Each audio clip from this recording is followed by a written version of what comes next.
नमस्कार, मैं सुहाना आपके साथ और आप देख रहे हैं द न्यूज पोस्ट। वक्त तो चले खबरों में तेजी से अपडेट करने का, लेकिन इससे पहले अगर नहीं किया है आपने द न्यूज पोस्ट को सब्सक्राइब तो सबसे पहले चैनल को सब्सक्राइब करें, बेल आइकन पर क्लिक करना ना भूलें क्योंकि इससे मिलती रहेगी आपको तमाम अपडेट। तो चलिए बिना वक्त जाया किए शुरू करते हैं आज की बुलेटिन। अंतर्राष्ट्रीय महिला दिवस पर झारखंड सरकार ने राज्य की महिलाओं को एक बड़ा तोहफा दिया है। महिला दिवस पर राज्य की महिलाओं के खाते में मैया योजना की राशि आनी शुरू हो गई है। सीएम हेमंत सोरेन द्वारा मैया योजना की तीनों किस्तों को लाभुकों के खाते में ट्रांसफर कर दिया गया है। झारखंड की 56 लाख मैया के खाते में एक साथ आज योजना की 3 किस्त की राशि 7,500 रुपए आने से महिलाओं के चेहरे में खुशी खिल उठे हैं। योजना की राशि को लेकर सीएम हेमंत सोरेन ने अपने आधिकारिक सोशल मीडिया एक्स अकाउंट पर ट्वीट भी किया है। उन्होंने अपने पोस्ट में लिखा कि झारखंड में महिला दिवस पर राज्य की सभी मैया को सम्मान राशि के पूरे 7500 रुपए सभी के बैंक खातों में पहुंच रही है। अब होली के पावन पर्व पर सभी मैया अपने परिवार के साथ खुले मन से रंगों का आनंद ले सकती है और इस सम्मान राशि का उपयोग अपने परिवार की खुशियों को बढ़ाने में कर सकती है। मैं सभी राज्य की महिलाओं को नमन करता हूं और साथ ही उनके उज्जवल भविष्य की कामना करता हूं। जय झारखंड। झारखंड सरकार की महत्वाकांक्षी मैया सम्मान योजना में एक बार फिर फर्जीवाड़े का मामला सामने आया है। रांची जिले में योजना के सत्यापन के दौरान 112 लाभुकों की सम्मान राशि का भुगतान एक ही बैंक खाते में किए जाने का मामला सामने आया है। मामले को गंभीरता से लेते हुए जिला प्रशासन द्वारा आरोपी के खिलाफ FIR दर्ज किया गया है।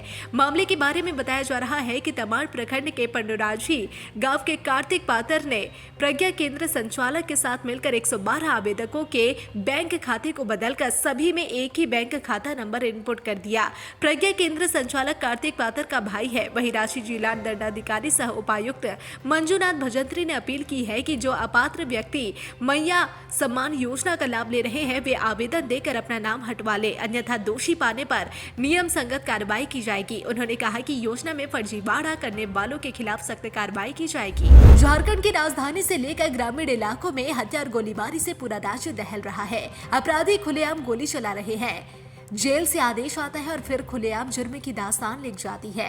पिछले 48 घंटे में कई हत्याएं हुई। राजधानी में तो डबल मर्डर की वारदात को अंजाम दिया गया। इसके बाद खुलेआम 1 दर्जन गोलियां चली। फिर चतरा में DGM की गोली मारकर हत्या कर दी गई।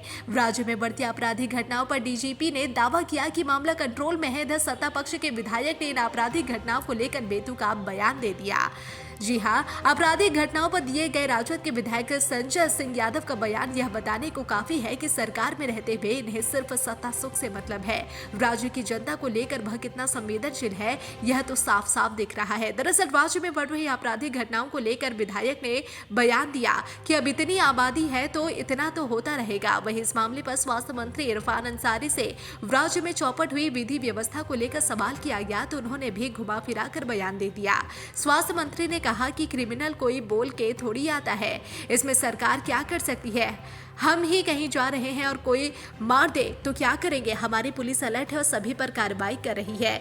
वहीं मंत्री सुदेव्य कुमार सोनू से जब पूछा गया कि राज्य में अपराध कैसे इतना नियंत्रित हो गया तो एक पूर्व विधायक पर हथियार तान दिया गया। इस पर मंत्री सुदेव्य कुमार सोनू ने कुछ बोलना ही मुनासिब नहीं समझा। सीधे कह दिया कि इस बारे में मुझे कोई जानकारी नहीं है और मंत्री बचकर निकल गए। हजारीबाग के केरेडारी कोल माइंस के DGM डिस्पैच गौरव कुमार की गोली मारकर हत्या कर दी गई। हमले के बाद उन्हें गंभीर हालत में भर्ती कराया गया, जहां जांच के बाद डॉक्टरों ने उन्हें मृत घोषित कर दिया। बताया जा रहा है कि गौरव घर से दफ्तर जा रहे थे, तभी कटकमसांडी के फतहा चौक पर उसे गोली मार दी गई। कोयला कारोबार में वर्चस्व बढ़ाने को लेकर खून खराबे की आशंका जताई जा रही है। 7 साल तक एक युवक ने रिश्ता बनाया और जब उसकी नौकरी लगी तो शादी से मुकर गया।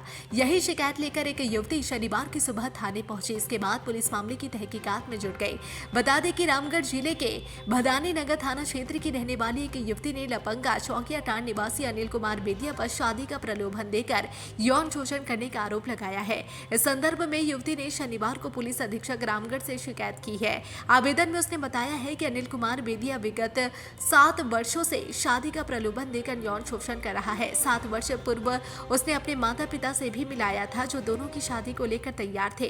अनिल बेदिया का कहना था कि रोजगार मिलते ही वो शादी पर लेगा। जी हाँ, शादी कर लेगा और इस दौरान वो लगातार उसे शारीरिक संबंध भी बनाता रहा। कुछ माह पहले रेलवे में नौकरी लगने के बाद अनिल बेदी और उसके परिवार वाले शादी से इनकार कर रहे हैं। उनका कहना है कि गरीब परिवार की लड़की से वो शादी नहीं करेंगे। इधर अनिल का परिवार उसकी शादी किसी और लड़की से करने की तैयारी में है। पीड़िता ने पुलिस अधीक्षक से इंसाफ की गुहार लगाई है। जमशेदपुर पुलिस ने कपाली ओपी स्थित कमारगोंडा में 2 दिन पहले हुई युवक की हत्या मामले में सनसनीखेज खुलासा किया है, जहां सोनारी की ग्वाला बस्ती में 2 दिन पहले यानी गुरुवार के दिन एक युवक की चापड़ से काटकर निर्मम हत्या कर दी गई थी, जिसकी पहचान 20 साल के शिवम कुमार सिंह के रूप में हुई है। मामले में पुलिस ने 2 दिन बाद 2 युवकों को गिरफ्तार कर लिया, जिसमें राहुल दास और आसिफ शामिल है। वहीं जब मामले का खुलासा हुआ तो फिर पुलिस हैरान रह गई। आपको बता दें कि इस हत्या के पीछे शुरुआत में जो जानकारी सामने आई थी उसके हिसाब से यह हत्या सिगरेट को लेकर हुई थी, लेकिन पूछताछ में खुलासा हुआ कि प्रेमिका को लेकर हुए विवाद में इस वारदात को अंजाम दिया गया था। आरोपी राहुल ने बताया कि शिवम उसकी प्रेमिका के बारे में शिवम को पता चल चुका था और उसे मिलने से रोकता था। वो आए दिन उसे मिलने जाने की बात कहने रोकना टोकना शुरू कर दिया था, जो राहुल को बिल्कुल पसंद नहीं था। इसी वजह से राहुल ने अपने दोस्त आसिफ के साथ मिलकर शिवम को मारने का प्लान बनाया। वही मामले पर जानकारी देते हुए पुलिस ने बताया कि आसिफ को इस हत्या की पूरी जानकारी थी, जिसकी वजह से पुलिस ने गिरफ्तार किया है। वही राहुल ने ही चापड़ से शिवम की हत्या की। जिस चापड़ से हत्या को अंजाम दिया गया था उसे पुलिस ने जब्त कर लिया है। धनबाद से एक बड़ी खबर सामने आ रही है। जिले के बरबड्डा थाना क्षेत्र के कुलबेड़ा पंचायत के हड़ियाडीह गांव के दिलीप महतो ने मामूली विवाद में मां और मौसी की ईंट से मारकर हत्या कर दी। स्थानीय लोगों के अनुसार दिलीप महतो मानसिक रूप से बीमार है। वह मामूली बात पर भड़क गया, घर में मौजूद लोगों पर हमला कर दिया। इस हमले में 3 लोग घायल हो गए, जिसमें उसकी मां अलकाही देवी, मौसी सुगा देवी और बेटी खुशी शामिल है। इस घटना में खुशी को मामूली चोटें आई है। घटना की सूचना पर पहुंची पुलिस ने तीनों को इलाज के लिए अस्पताल भेजा, जहां इलाज के दौरान मां और मौसी की मौत हो गई। वहीं खुशी को ग्रामीण उसे अपने साथ ले गए। पुलिस ने दिलीप को गिरफ्तार कर लिया। एनटीपीसी हजारीबाग के डीजीएम गौरव कुमार के अपराधियों द्वारा दिन दहाड़े हत्या किए जाने के मामले पर भाजपा प्रदेश अध्यक्ष व नेता प्रतिपक्ष बाबूलाल मरांडी ने हेमंत सरकार पर निशाना साधा। उन्होंने कहा कि हजारीबाग में एनटीपीसी कोयला परियोजना के डीजीएम गौरव कुमार की गोली मारकर हत्या किए जाने की घटना से स्तब्ध हो। मुख्यमंत्री हेमंत सोरेन द्वारा जिस प्रकार से भड़काऊ बयान देकर कोयला कारोबार को प्रभावित करने की धमकी दी गई है, उसके बाद से अपराधियों के हौसले और बुलंद हो गए हैं।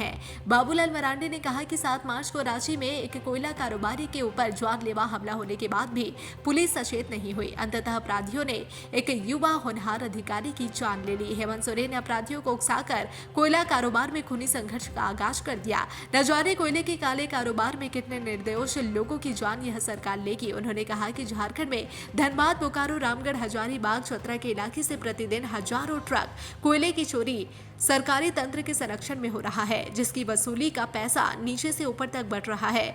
यदि इस चोरी पर रोक नहीं लगी तो इसी तरह रोज हत्याएं होंगी, निर्दोष लोगों की जानें जाती रहेंगी। अंतर्राष्ट्रीय महिला दिवस के दिन रेलवे स्टेशन का नजारा कुछ बदला बदला दिखाई दिया। रेलवे स्टेशन पर आज सभी काम की जिम्मेदारी महिलाओं के कंधे पर थी। सबसे खास बात तो यह रही कि आज रांची से लोहरदगा जाने वाली ट्रेन की पूरी कमान महिलाओं के हाथ में दी गई। एक ऐसी ट्रेन जिसमें लोको पायलट से लेकर टीसी और सुरक्षा में तैनात सभी जवान महिला है। स्टेशन में सिग्नल देने के लिए भी कोई पुरुष नहीं बल्कि एक महिला के हाथों में इसकी कमान सौंपी गई। स्टेशन का यह नजारा देख हर किसी की जुबान पर एक ही बात है कि वाह, नारी कुछ भी कर सकती है। इस खास दिन पर ट्रेन का संचालन कर रही लोको पायलट ने कहा कि यह दिन उनके लिए यादगार है। महिला दिवस पर रेलवे ने जो सौगात दी है यह कभी नहीं भूलने वाला है। देवघर के देवीपुर थाना क्षेत्र के बघारा रायडीह गांव के रहने वाले 75 वर्षीय कानू महतो गांव में ही एक दुकान का संचालन करता है। बीती रात वह दुकान बंद करके अंदर सो रहा था। तभी रात करीब 3 बजे अज्ञात अपराधियों द्वारा पहले दुकान खुलवाया गया, फिर सारा दुकान में रखे सामान सहित नकदी को लूट लिया गया। इस दौरान लूटपाट का विरोध करने पर अपराध कर्मियों द्वारा कुल्हाड़ी से मारकर घायल कर दिया गया। अपराध कर्मी को समझे कि इसकी मौत हो गई, सभी वहां से फरार हो गए। अगले सुबह जब कानू महतो के परिजन दुकान पहुंचे तो देखा कि कानू महतो जख्मी हालत में जमीन पर पड़े हुए हैं। तो इसकी जानकारी देवीपुर थाना पुलिस को दी गई।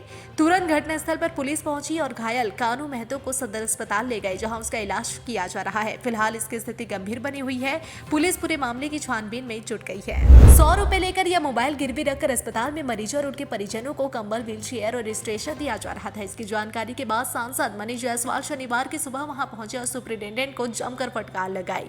सांसद ने पहले trauma centre, emergency, OPD, dressing room, plaster room का निरीक्षण किया। इस दौरान कई खामियां सामने आई जिन्हें पिछले दिनों यह शिकायत मिली थी कि अस्पताल में 100 रुपए लेकर या मोबाइल गिरवी रखकर कंबल, व्हीलचेयर और रजिस्ट्रेशन दिया जा रहा है। कुछ लोगों ने यह भी शिकायत की थी कि बेडशीट ही नहीं मिल रहा और बेडशीट रहते हुए भी चिकित्सा कर्मियों द्वारा देने से मना कर दिया जाता है। सांसद मनीष जायसवाल ने सिस्टम में जल्द सुधार लाने का आदेश दिया। विभिन्न वार्डों में मरीज से कैथेटर लगाने, ड्रेसिंग करने सहित अन्य सुविधा के लिए भी मनमानी वसूली किए जाने का आरोप लगाया। साहिबगंज जिले के बरहरवा प्रखंड क्षेत्र पर स्थित कोटाल पोखर पंचायत में जल मीनार पाइपलाइन द्वारा पेयजल आपूर्ति को सुचारू रूप से पुनः चालू करने को लेकर आजसू के बरहरवा प्रखंड सचिव प्रणव कुमार साह ने पेयजल एवं स्वच्छता विभाग के कार्यपालक अभियंता से मिलकर ज्ञापन सौंपा।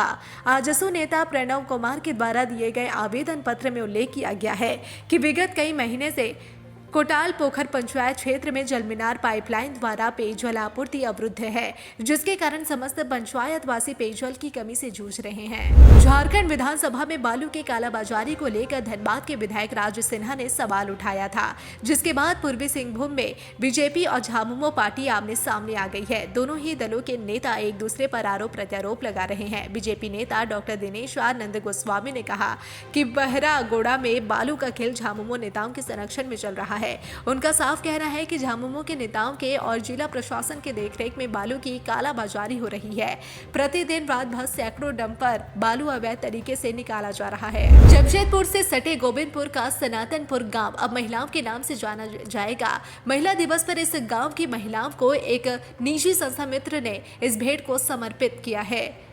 गांव के सभी घरों पर उन घरों में रहने वाली महिलाओं का नाम बोर्ड लगा दिया गया है। आपको बता दें कि गोविंदपुर के सनातनपुर गांव पहाड़ों के ऊपर बसा हुआ है। 35 घरों का यह गांव अब महिलाओं के नाम से जाना जाएगा, जिससे इस गांव की महिलाएं काफी गर्व महसूस कर रही है। पलामू में अंतर्राष्ट्रीय महिला दिवस पर महिलाओं द्वारा समाज में दिए गए योगदान, उनके संघर्ष और उनके सामने आने वाली चुनौतियों की याद दिलाता है। महिलाएं हम सभी के लिए खास है। प्रत्येक घरों में महिलाओं के संघर्ष की अपनी अपनी कहानी है। इसमें महिलाओं का विशेष स्थान होता है जो परिवार को संभाल कर चलती है।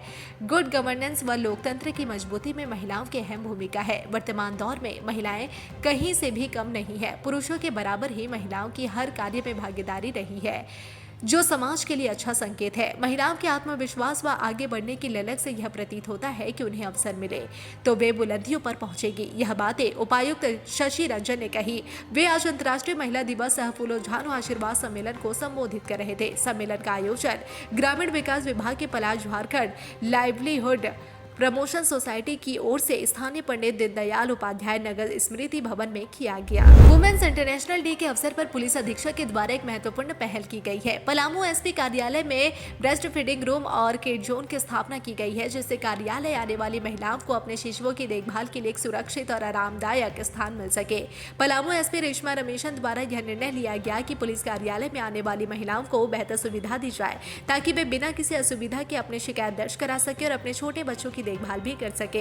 इस पहल का शुभारंभ पुलिस अधीक्षक के साथ साथ शहर छतरपुर और हुसैनाबाद महिला थाना प्रभारी द्वारा किया गया। बलदेव साहू क्रिकेट स्टेडियम लोहरदगा में लोहरदगा प्रीमियर क्रिकेट लीग का समापन हुआ। इस अवसर पर प्रदेश कांग्रेस प्रभारी के राजू मुख्य अतिथि के रूप में शामिल हुए। खिलाड़ियों का हौसला अफजाई करते हुए के राजू ने कहा कि जीवन में अन्य गतिविधियों के साथ साथ खेल भी महत्वपूर्ण है, जो तन मन दोनों के स्वस्थ रखता है। भारतीय खेल जगत में झारखंड का अतुलनीय योगदान है। यहाँ के कई खिलाड़ियों में अपने प्रदर्शन से अंतर्राष्ट्रीय स्तर पर राज्य का नाम रोशन किया है। हॉकी, तीरंदाजी जैसे खेलों में अपने दम पर राज्य की महिला खिलाड़ियों ने महिला शक्ति का एहसास कराकर ओलंपिक तक का सफर तय किया है। धनबाद के गोविंदपुर थाना क्षेत्र के आमाघाटा में रविवार को बेहोश मिली किशोरी अभी भी धनबाद के SNMMCH में भर्ती है। उसकी स्थिति अब बेहतर है, वह बोल रही है, बता रही है, लेकिन किसी पर कोई आरोप नहीं लगा रही। उसके माता पिता भी अस्पताल पहुंचे, वह भी कुछ नहीं बता पा रहे। बताया जा रहा है कि किशोरी मानसिक रूप से कमजोर है और इसके पहले भी वह कई बार घर से भाग चुकी है। इस बार चौथी या पांचवी बार भागी है। शनिवार को CWC के चेयरपर्सन उत्तम मुखर्जी और गोविंदपुर क्षेत्र के DSP ने SNMMCH में लड़की से पूछताछ की। वह किसी पर कोई आरोप नहीं लगा रही। सीडब्ल्यूसी ने जब बिहार के नवादा के सीडब्ल्यूसी से वीडियो कॉल पर किशोरी की बात कराई तो बताया गया कि नवादा पुलिस ने भी उसे एक बार सीडब्ल्यूसी के समक्ष पेश किया था। लातेहार जिले के NH 75 पर मनिका थाना क्षेत्र के हाई स्कूल के समीप वाहन के धक्के से एक मादा लकड़बग्घे की मौत हो गई। इस संबंध में वनपाल कुणाल कुमार और हरेंद्र कुमार ने आशंका जताई है कि लकड़बग्घा सड़क पार कर रहा होगा और इसी दौरान किसी अज्ञात वाहन की चपेट में आने से उसकी मौत हो गई।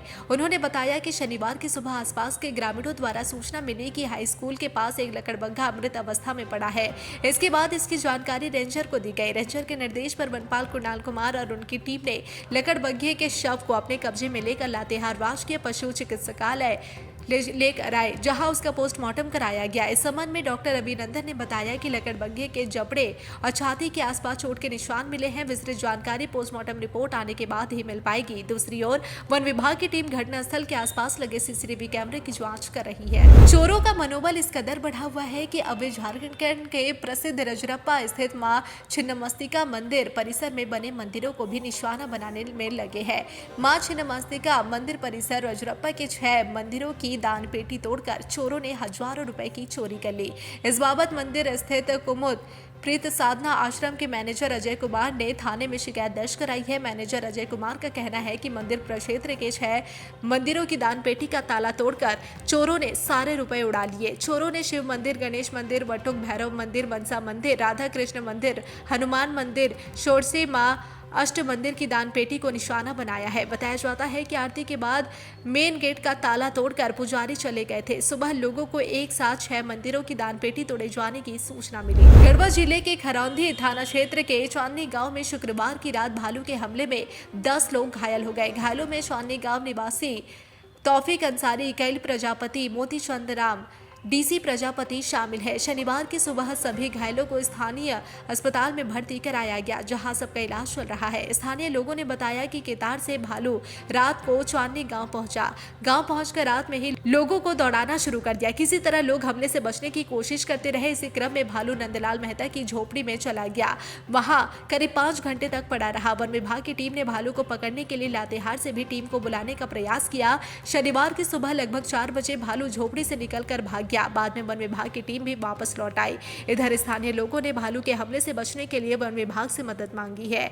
गांव के लोगों का कहना है कि आए दिन भालू गांव घुस जाता है और किसी न किसी को काट कर जख्मी कर देता है। शुक्रवार की रात हुई घटना के बाद से गांव के लोगों में भय का माहौल है। रांची पटना रोड के किनारे बने अवैध होटलों पर जिला प्रशासन और वन विभाग की ओर से बड़ी कार्रवाई की गई है। छतरा मोड़ से साझा चौक तक NH के दोनों किनारों से अवैध होटलों अतिक्रमण को हटाया गया।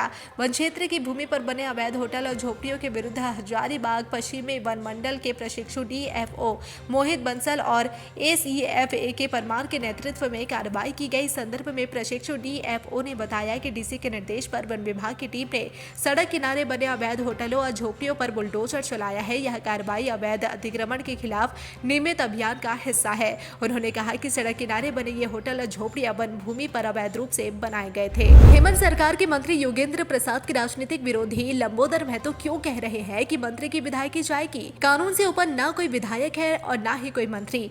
आज नहीं तो कल उनकी विधायकी जाकर रहेगी। उन्होंने नामांकन से लेकर स्क्रूटनी तक कानून के खिलाफ काम किया है। बता दें कि विधानसभा चुनाव में उनके प्रतिद्वंदी रहे लंबोदर महतो ने झारखंड हाईकोर्ट में मंत्री के निर्वाचन के खिलाफ याचिका दायर की है। मामला हाईकोर्ट में एडमिट हो गया है और प्रतिवादियों को जवाब देने के लिए 6 सप्ताह का समय कोर्ट ने दिया है। लंबोदर महतो ने कहा कि संवैधानिक पद पर रहते हुए योगेंद्र प्रसाद ने नामांकन दाखिल किया था। संवैधानिक पद पर रहने के बाद उन्होंने रिटर्निंग ऑफिसर से छुपा ली थी। उसे समय वह झारखंड राज्य पिछड़ा वर्ग आयोग के अध्यक्ष थे। यह पद संवैधानिक पद होता है। नामांकन दाखिल होने और स्क्रूटनी होने तक उनका त्यागपत्र स्वीकृत नहीं हुआ था। बकौल लंबोदर महतो उन्होंने रिटर्निंग ऑफिसर के समक्ष आपत्ति जताई और कोई कार्रवाई नहीं हुई। लंबोदर महतो का आरोप है कि योगेंद्र प्रसाद के नामांकन पत्र को गलत तरीके से मंजूरी दी गई है।